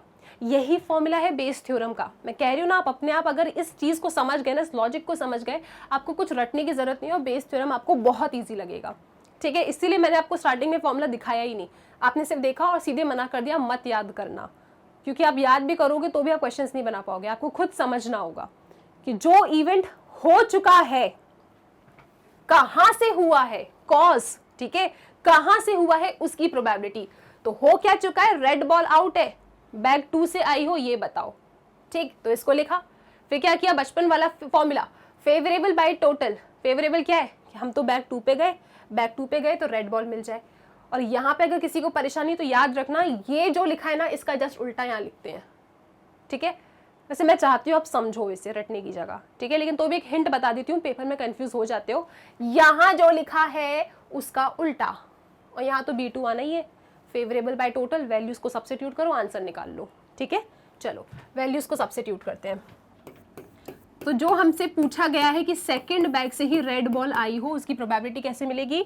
तो बैग 2 उठाने की क्या चांसेस है, हाफ इनटू, अगर बैग 2 उठाया है तो उसमें से रेड बॉल निकली हो, अगर बैग 2 उठाया है तो उसमें से रेड बॉल निकली हो 5/11 डिवाइडेड बाय बैग 1 उठाने की चांसेस हाफ, अगर बैग 1 पिक किया है तो रेड बॉल आई हो 3/7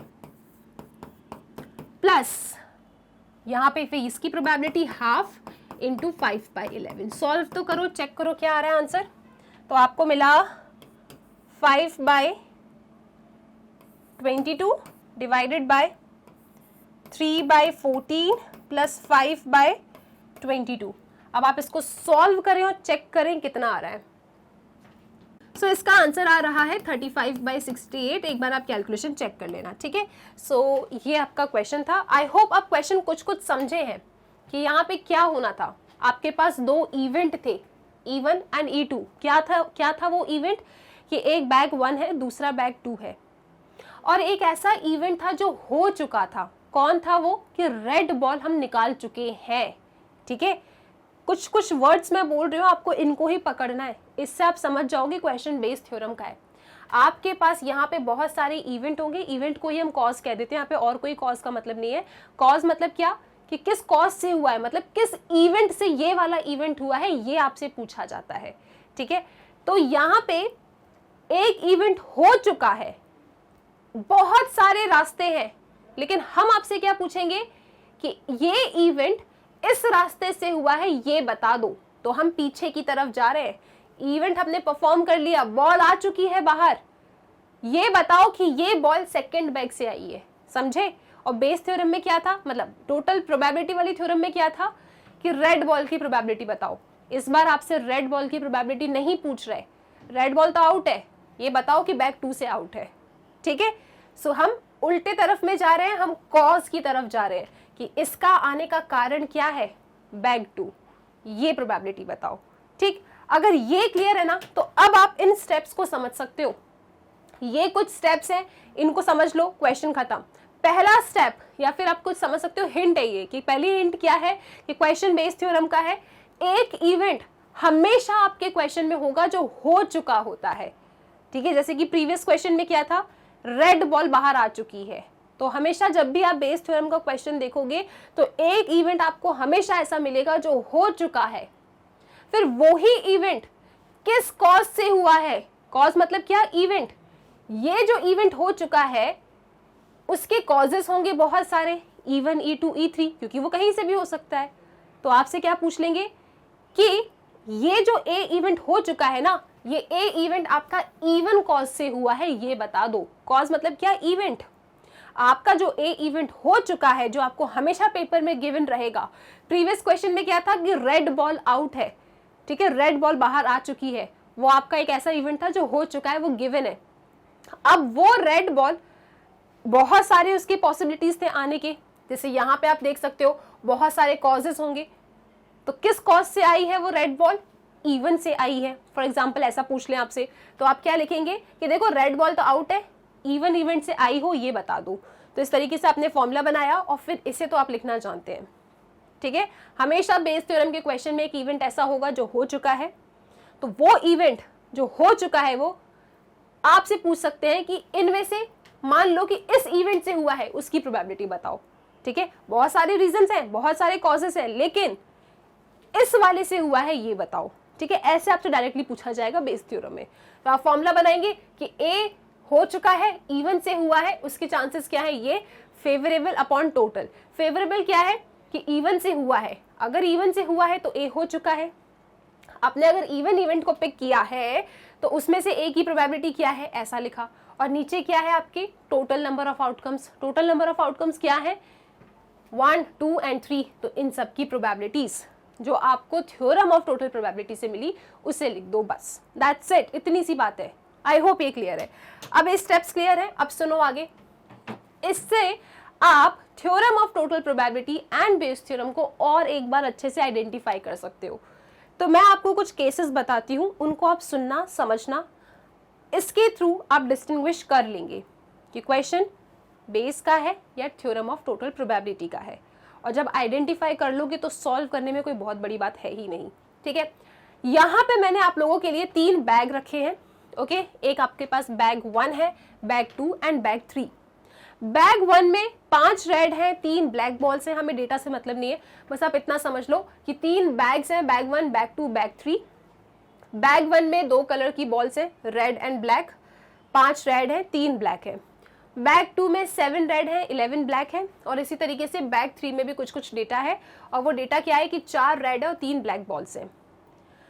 थ्योरम ऑफ टोटल प्रोबेबिलिटी का क्वेश्चन पता है आपसे क्या पूछेगा कि हमने आपको 3 बैग दे दिए हैं, रेड बॉल आने की प्रोबेबिलिटी बताओ, बस इतनी सी बात आपसे कहेगा थ्योरम ऑफ टोटल प्रोबेबिलिटी। क्या बोलेगा, देखो आपके पास 3 बैग है, रेड बॉल की प्रोबेबिलिटी बता दो। तो आप देख रहे हो यार, रेड बॉल तो इसके पास भी है, इसके पास भी है, इसके पास भी है, इनने तो हमसे पॉइंट आउट करके पूछा ही नहीं है कि इनको कौन से बैग से चाहिए। तो हमारे पास जितनी पॉसिबिलिटीज है रेड बॉल के आने की, जहां जहां से पॉसिबिलिटीज है उन सबको हम लिख देंगे, ऐड कर देंगे और सामने वाले को दे देंगे कि ये लो, ये है प्रोबेबिलिटी आपके रेड बॉल की, ओके। तो इसमें क्या होता है, सपोज रेड बॉल चाहिए तो इनने नहीं बताया कौन से बैग से चाहिए, ठीक है। ये बातें इंपॉर्टेंट है, आपको नहीं बताएंगे। थ्योरम ऑफ टोटल प्रोबेबिलिटी के क्वेश्चंस कैसे होंगे, 3 इवेंट्स हैं, रेड बॉल की प्रोबेबिलिटी बताओ। वो रेड बॉल किस इवेंट से आई है कोई लेना देना नहीं है, बस रेड बॉल आई है ये बता दो।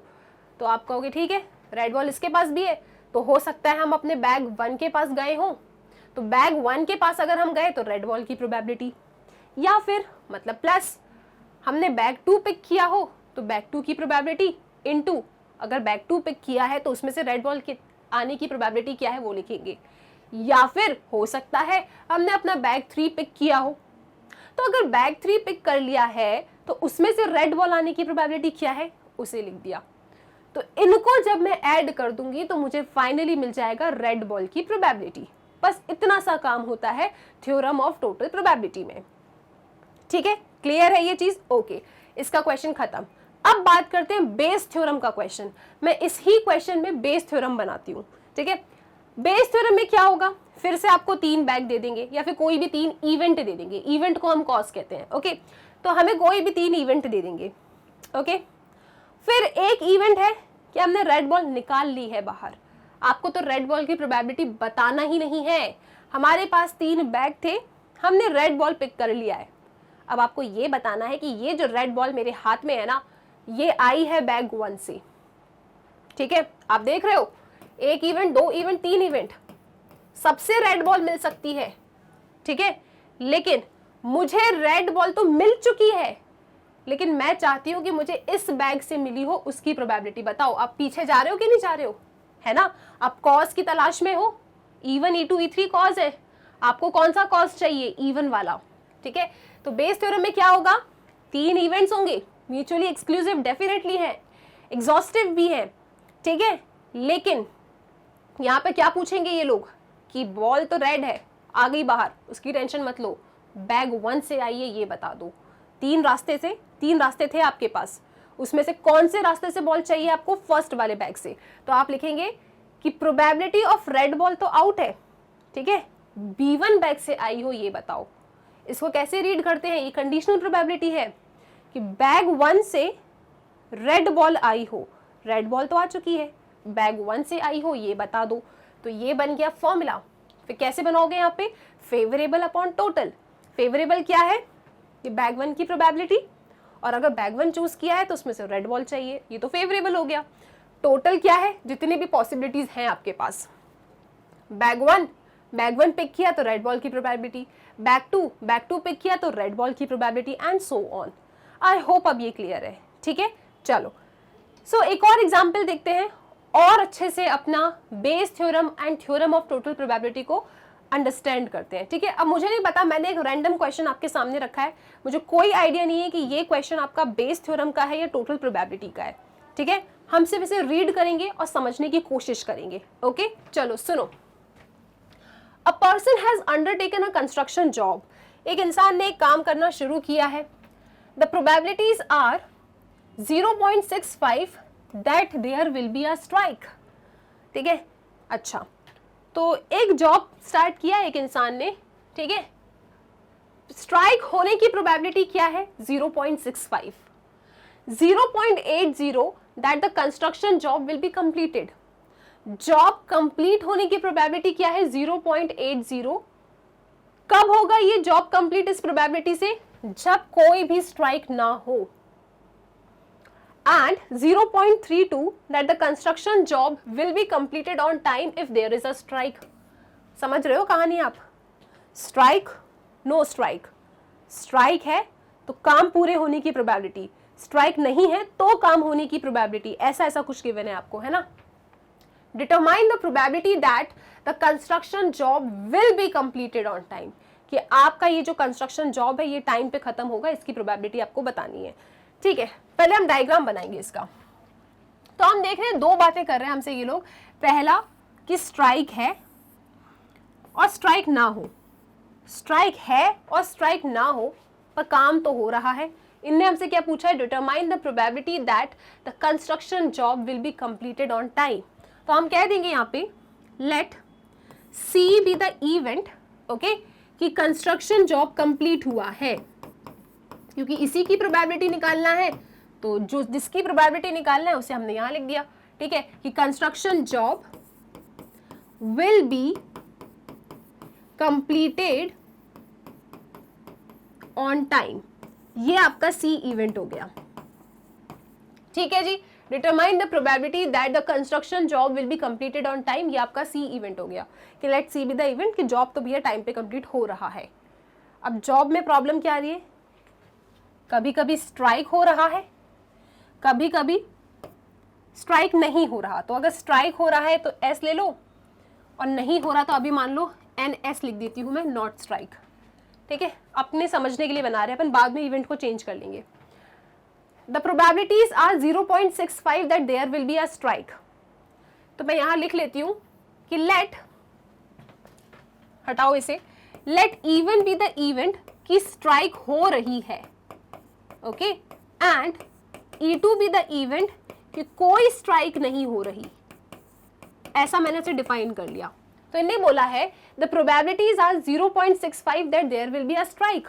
स्ट्राइक होने की प्रोबेबिलिटी कितनी है 0.65, 0.80 प्रोबेबिलिटी है कि कंस्ट्रक्शन जॉब टाइम पे कंप्लीट होगा अगर स्ट्राइक नहीं होती।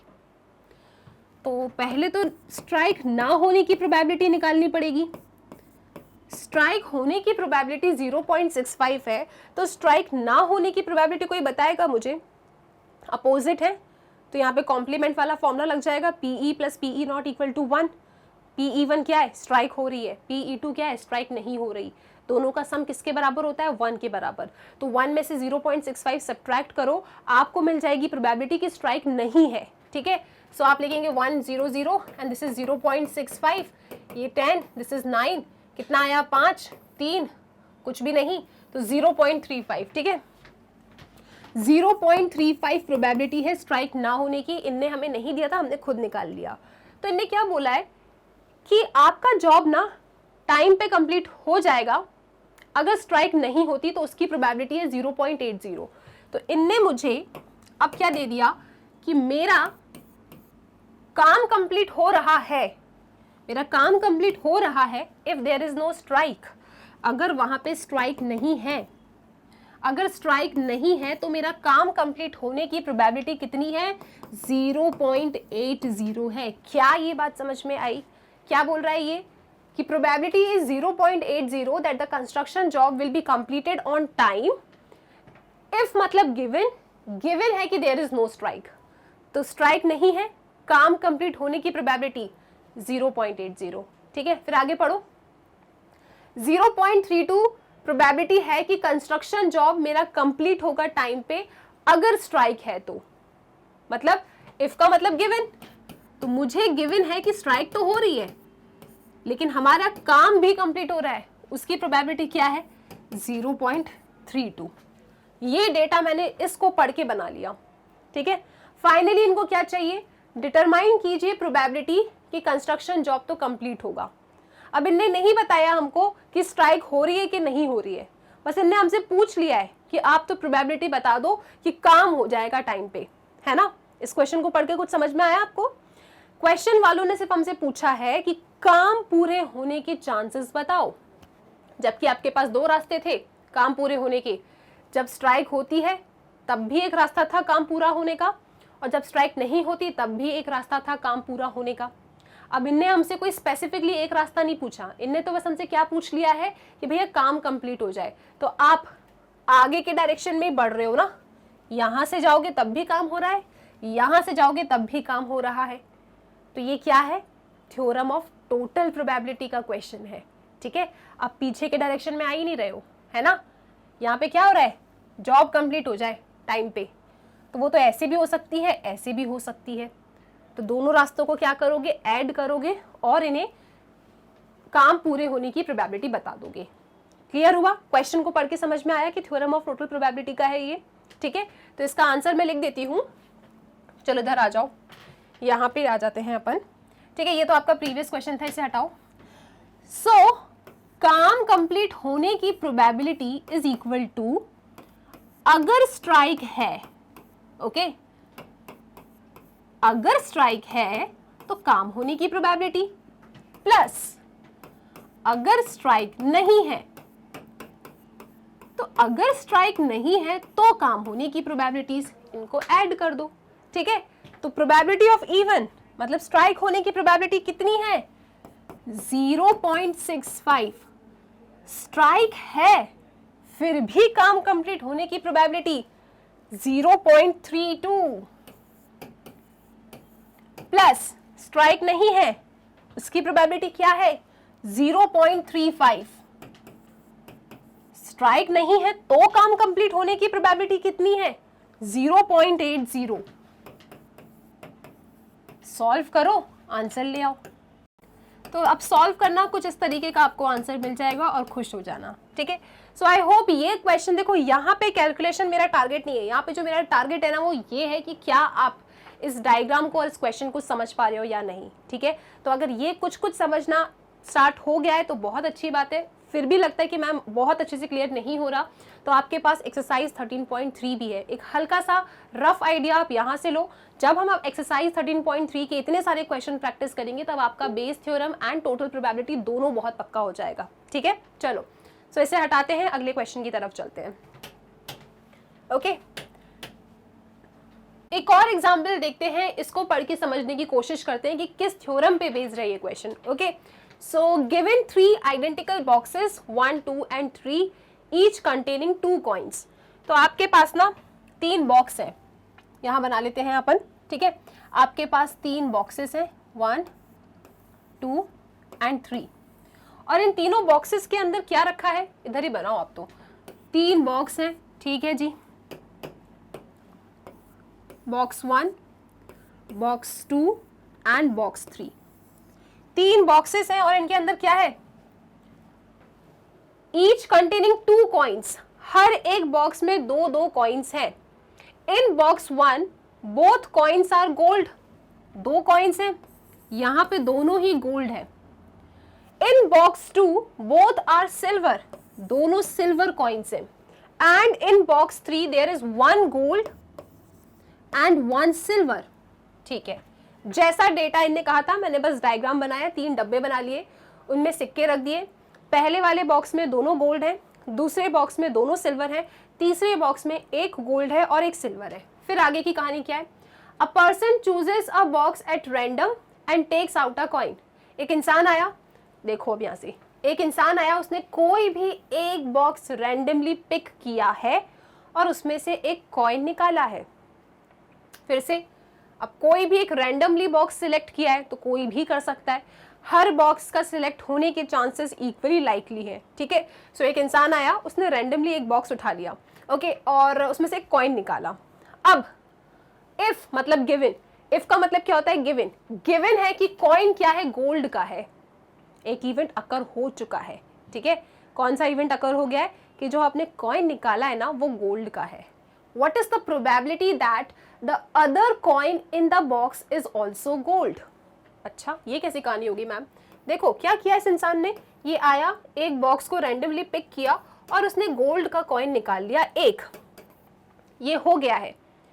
अब क्या प्रोबेबिलिटी है, find the probability that the other coin in the box is also gold, कि जो दूसरा सिक्का बचा है वो भी गोल्ड का हो, इसकी प्रोबेबिलिटी क्या है। तो मैम यहाँ तो ये हमसे पूछ ही नहीं रहे, हमें तो लगा था ऐसा क्वेश्चन पूछेंगे कि एक इंसान आया, उसने रैंडमली कोई भी एक बॉक्स को पिक कर लिया, एक सिक्का निकाल लिया, सिक्का था गोल्ड का, तो क्या प्रोबेबिलिटी है कि वो बॉक्स 1 से आया हो। ऐसा तो पूछा ही नहीं इन्हें हमसे, ये तो हमसे ये पूछ रहे हैं कि एक इंसान आया, एक बॉक्स पिक किया, उसमें से एक सिक्का निकाला, सिक्का था गोल्ड का, क्या प्रोबेबिलिटी है कि दूसरा जो कॉइन बचा है वो भी गोल्ड का हो, ठीक है। पता है आपने जब मुझसे पहली बार सवाल किया था ना, तभी आपने इसका आंसर दे दिया है, डायरेक्टली नहीं पूछा लेकिन घुमा के पूछा है इन लोगों ने, ठीक है। कैसे, सुनो। सबसे पहले तो मैं यहाँ पे कुछ इवेंट डिफाइन करूंगी, उसके बाद अपने इस क्वेश्चन पे दोबारा आऊंगी। मैं कहूंगी कि let event be the event कि मैंने पहला बॉक्स पिक किया है, E2 बी द इवेंट कि मैंने दूसरा बॉक्स पिक किया है, और E3 बी द इवेंट कि मैंने थर्ड बॉक्स को उठाया है। अब गोल्ड कॉइन निकाल चुका है ना, वो एक इवेंट हो गया है। If the coin is of gold, तो मैं लिख देती हूं कि let A be the event, यहां पे कि let A be the event कि coin is gold, coin is gold जो आप पिक कर चुके हो, या फिर ड्रॉन कॉइन इज गोल्ड लिख देती हूं।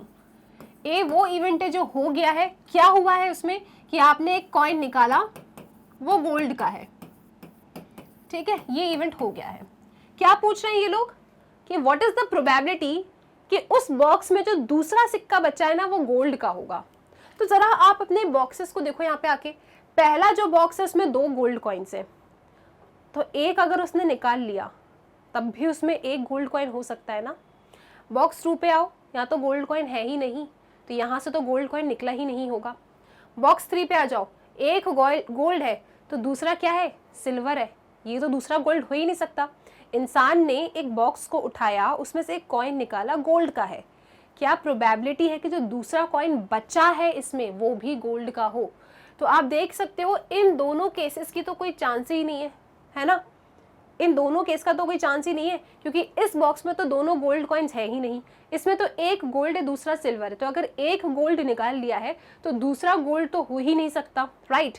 तो आपके पास बचा क्या, ये पहला वाला इवेंट, मतलब आपके पास यहाँ पे बचा पहला बैग, क्योंकि अगर मैंने इसमें से एक गोल्ड कॉइन निकाला है तो मेरे पास यहाँ चांस है कि मैं दूसरा गोल्ड कॉइन निकाल सकूं। और इनने पूछा क्या है, what is the probability that the other coin in the box is also gold. मतलब ये लोग हमसे इनडायरेक्टली पूछ रहे हैं कि व्हाट इज द प्रोबेबिलिटी कि इंसान ने, उस पर्सन ने बैग 1 को पिक किया है, ठीक है, इनडायरेक्टली पूछ रहे हैं। अब देखो पूरा तो आपको डायरेक्टली क्वेश्चन देंगे नहीं, थोड़ा तो ट्विस्ट करेंगे। तो यहाँ पे क्या ट्विस्ट कर लिया इन लोगों ने कि एक गोल्ड है, क्या चांस है कि दूसरा भी गोल्ड हो। तो ये तो तभी पॉसिबल है ना कि क्या चांस है कि उस पर्सन ने बैग 1 को पिक किया हो, ठीक है। तो आप यहाँ फिर से क्या समझ रहे हैं कि मेरे पास बहुत सारे इवेंट्स हैं, ठीक है, बहुत सारे इवेंट्स हैं, इन सबसे मुझे गोल्ड कॉइन मिल सकता है, ठीक है। मैं इसे ए से लिख देती हूँ, इन सबसे मुझे गोल्ड कॉइन मिल सकता है, नो डाउट। लेकिन मैं ये चाहती हूँ कि व्हाट इज द प्रोबेबिलिटी कि मुझे ये गोल्ड कॉइन इस वाले इवेंट से मिला हो, E1 से मिला हो। तो मैं पीछे की डायरेक्शन में जा रही हूँ, मतलब ये क्वेश्चन मेरा बेस थ्योरम का है, ठीक है। सो आपको क्या फाइंड करना है, प्रोबेबिलिटी कि एक सिक्का तो गोल्ड का है, दूसरा भी गोल्ड का हो। तो ये तो बैग 1 में ही पॉसिबल है, मतलब ये लोग आपसे probability of E1 by A पूछ रहे हैं। डायरेक्टली ऐसा ना बोल के कि what is the probability that the coin is selected from bag 1, ये क्या पूछ रहे हैं कि अगर एक गोल्ड है तो क्या चांस है कि दूसरा सिक्का भी गोल्ड हो, ठीक है, मतलब क्या चांस है कि आपने बैग 1 को पिक किया है। ये आपसे घुमा के पूछ रहे हैं क्वेश्चन, ओके। तो आपको ये चाहिए, ओके, फॉर्मूला बताओगे आप लोग मुझे इसका फॉर्मूला क्या होगा मैम? Favourable upon total. तो फेवरेबल क्या है कि आपने बैग 1 को पिक किया है, और अगर आपने बैग 1 को पिक कर ही लिया है तो गोल्ड आया हो, ये आपका फेवरेबल हो गया। जो यहाँ लिखा है उसका उल्टा लिखा रहता है वहां पे। डिवाइडेड बाय टोटल, टोटल क्या है? आपके पास जो 3 रास्ते हैं, बैग 1, बैग 2, बैग 3। तो अगर आपने बैग 1 को पिक किया, तो अगर बैग 1 को पिक कर लिया तो गोल्ड मिल जाए, प्लस आप क्या लिखेंगे? आपने बैग 2 को पिक किया, और अगर आपने बैग 2 को पिक कर लिया है तो गोल्ड मिल जाए, फिर प्लस नीचे लिख रही हूं मैं, आपने बैग 3 को पिक किया, तो अगर बैग 3 को पिक कर लिया है तो गोल्ड मिल जाए। तो ये फेवरेबल अपॉन टोटल हो जाएगा यहाँ पे। ठीक है, कुछ कुछ क्लियर हो रहा है क्वेश्चन, राइट? आ जाओ, अब निकालते हैं इन सब की प्रोबेबिलिटीज। ओके, सो सबसे पहले हम बताएंगे कि इवन क्या है? Selecting bag 1। तो probability of getting even, bag 1 उठाने की क्या चांसेस है? आप कहोगे फेवरेबल 1 है, टोटल 3 है क्योंकि 3 बैग्स है। बैग 2 को उठाने की क्या प्रोबेबिलिटी है? 1/3। और इसी तरीके से बैग 3 को पिक करने की क्या प्रोबेबिलिटी है? 1/3। ठीक है, इसके बाद अगर आपने बैग 1 को उठा लिया है तो उसमें से गोल्ड आने की प्रोबेबिलिटी क्या है? तो आप जाओगे अपने बैग के पास, कितने गोल्ड है? 2। टोटल कितने हैं? 2। सो 2/2 यानी कि 1। तो अगर बैग 1 को पिक करोगे तो गोल्ड आने की प्रोबेबिलिटी क्या है? 1। अगर बैग 2 को पिक किया है तो गोल्ड आने की क्या प्रोबेबिलिटी है? 0, क्योंकि बैग 2 में तो गोल्ड है ही नहीं, तो इसका आंसर आ जाएगा 0। और फिर अगर आपने बैग 3 को पिक किया है तो गोल्ड आने की क्या प्रोबेबिलिटी है? बैग 3 में 1 गोल्ड है, 1 सिल्वर है, तो 1/2, क्योंकि फेवरेबल है 1, टोटल है 2। तो ये सारी प्रोबेबिलिटीज आपने निकाल लिया। क्या चाहिए था इन लोगों को? इनको चाहिए था कि देखो, एक सिक्का तो गोल्ड है, दूसरा सिक्का भी गोल्ड हो, तो ये तो तभी पॉसिबल है जब आप बैग 1 की बात कर रहे हो। ठीक है, तो ये आएगा फॉर्मूला। फॉर्मूला क्या है फिर से बताओ? फॉर्मूला है ma'am favourable upon total. Favourable मतलब क्या? कि बैग 1 उठाया, तो अपने आप से बात करो यार, अगर बैग 1 उठाया है तो गोल्ड आ जाए। ठीक है, उसके बाद टोटल क्या है? तीनों संभावनाएं, तीनों पॉसिबिलिटीज। क्या? बैग 1 को उठाया, लिखो यहाँ पे बैग 1 को उठाया, फिर बात करो अपने आप से कि देखो अगर बैग 1 को उठाया तो गोल्ड आ जाए, प्लस बैग 2 को उठाया, बात करो अपने आप से बैग 2 को उठाया तो गोल्ड आ जाए, प्लस नीचे लिख रही हो आप वहीं लिखना, बैग 3 को पिक करो, फिर क्या करेंगे आप? मैम बात करेंगे अपने आप से। ठीक है, क्या बात करोगे? कि अगर थर्ड बैग को उठाया है तो गोल्ड आ जाए। फॉर्मूला किसी को भी याद करना पड़ा? आप खुद बना पा रहे हो? ठीक है, जो यहाँ लिखा है उसका उल्टा लिखा रहता है यहाँ पे। ठीक है, आई होप ये क्लियर है। सारी वैल्यूज रखो, खुश हो जाओ और आंसर ले लो। सो एक गोल्ड है, दूसरा गोल्ड आने की प्रोबेबिलिटी इनडायरेक्टली हमसे पूछ रहे हैं कि अगर एक गोल्ड है क्या चांस है कि हमने फर्स्ट बैग उठाया हो। तो आओ, पहला बैग उठाने की प्रोबेबिलिटी 1/3, इसको उठाया तो इसमें से गोल्ड आए 1, फिर से 1/3 इंटू 1, प्लस सेकेंड बैग उठाने की प्रोबेबिलिटी 1/3, सेकेंड बैग उठाया तो गोल्ड आए, कोई प्रोबेबिलिटी नहीं क्योंकि उसमें गोल्ड कॉइन है ही नहीं, फिर आ जाओ प्लस थर्ड बैग उठाने की प्रोबेबिलिटी 1/3, थर्ड को उठाया तो उसमें गोल्ड मिल जाए हाफ। ठीक है, तो कितना आ रहा है answer? Probability of this is equal to 1/3 divided by 1/3 plus 1/6। ठीक है, कितना आएगा ये? 1/3 डिवाइडेड बाय कितना आएगा? 3 and 6, 3 1 जा 3 2 6 ही आएगा एलसीएम। 6, this is 3, 2 + 1 3/6। यहाँ क्या लिखोगे आप? 3/6, घुमा के ले जाओ 1/3 इंटू 6/3, तो ये कितना आएगा? 3 1 जा 3 2 जा 6, यानी कि 2/3। सो आपके पास 2/3 प्रोबेबिलिटी है कि दूसरा सिक्का भी गोल्ड हो। ठीक है, सो आई होप कुछ कुछ चीज़ें क्लियर हो गई हैं, आप समझ पा रहे हो कि क्वेश्चन बेस थ्योरम का है कि किसका है, और बेस का है तो कैसे सॉल्व करना है। ठीक है, चलो तो इसका स्क्रीनशॉट ले लो पहले आप। ठीक है, इसके बाद चलो मेरे साथ आगे। सो स्टूडेंट्स, इसके साथ ही एक्सरसाइज 13.3 का ना इंट्रोडक्शन कंप्लीट होता है। आई होप आप यहाँ से बहुत सारी बातें सीखे हो, ठीक है। और अगर कोई छोटे मोटे डाउट रह गए, कोई परेशानी रह गई, थोड़ी सी क्लैरिटी अगर कम है, तो 13.3 एक्सरसाइज पूरी है हमारे पास। हम उस एक्सरसाइज का एक एक क्वेश्चन सॉल्व करेंगे और उसके साथ आपका Bayes theorem and total probability की थ्योरम बहुत अच्छे से क्लियर हो जाएगी। ओके, सो इस वीडियो को देखने के बाद थोड़ा बहुत समझने की कोशिश करना और उसके बाद नेक्स्ट वीडियो का वेट करना जहां पे हम मिलके क्वेश्चंस को सॉल्व करेंगे, ठीक है। सो अच्छे तरीके से रिवाइज कीजिए। एंड स्टूडेंट्स, आप लोग जानते हैं मैग्नेट ब्रेन्स की वेबसाइट है और मैग्नेट ब्रेन्स की ऐप भी है। तो अगर आप मैग्नेट ब्रेन्स की वेबसाइट एक्सप्लोर करते हैं तो आपको कुछ इस टाइप का पेज मिलेगा। ओके, आप यहाँ जाइए, एक्सप्लोर कीजिए टॉप कोर्सेज को। यहाँ आपकी जितनी भी क्लासेस हैं, जो भी सब्जेक्ट्स हैं, सब अरेंज्ड है। अगर आप क्लास 12th देखना चाहते हैं, क्लास 12th पे क्लिक करो। आपके 12th क्लास में जितने भी सब्जेक्ट्स हैं आपको सब यहाँ अरेंज्ड मिल जाएंगे, ठीक है। सो अगर आप मैथ्स एनसीईआरटी वॉल्यूम 2 देखना चाहते हैं, यहाँ जाओ, क्लिक करो और फिर आपके सामने किस टाइप का पेज ओपन होगा। यहाँ आप देखेंगे कि हम जितने भी चैप्टर्स कंप्लीट कर चुके हैं वो सब एक सीक्वेंस में प्रॉपर फॉर्मेट में अरेंज है। तो आप जाके बिल्कुल चेक कर सकते हैं इन्हें। सपोज आप इंटीग्रल्स पढ़ना चाहते हैं, इंटीग्रल्स पे क्लिक करो, मैं आपको मिलूंगी यहाँ इंटीग्रल्स पढ़ाते हुए। ओके, सो स्टूडेंट्स, आप लोग जानते हैं magnet brains Hindi new channel है, बहुत ही बेस्ट फैकल्टीज वहाँ पढ़ा रही हैं। बिल्कुल जाके उसे देखो, शेयर करो अपने दोस्तों के साथ, ठीक है। एक बार विजिट जरूर करना। इसके बाद सब्सक्राइब कीजिए मैग्नेट ब्रेन्स को, एक 100% फ्री एजुकेशन प्लेटफॉर्म है। वीडियो लेक्चर्स अगर पसंद आते हैं तो लाइक जरूर करना और अपने दोस्तों के साथ इसे शेयर भी करना, क्योंकि आप जानते हैं नॉलेज शेयर करने से ही बढ़ती है। So till then keep practicing and take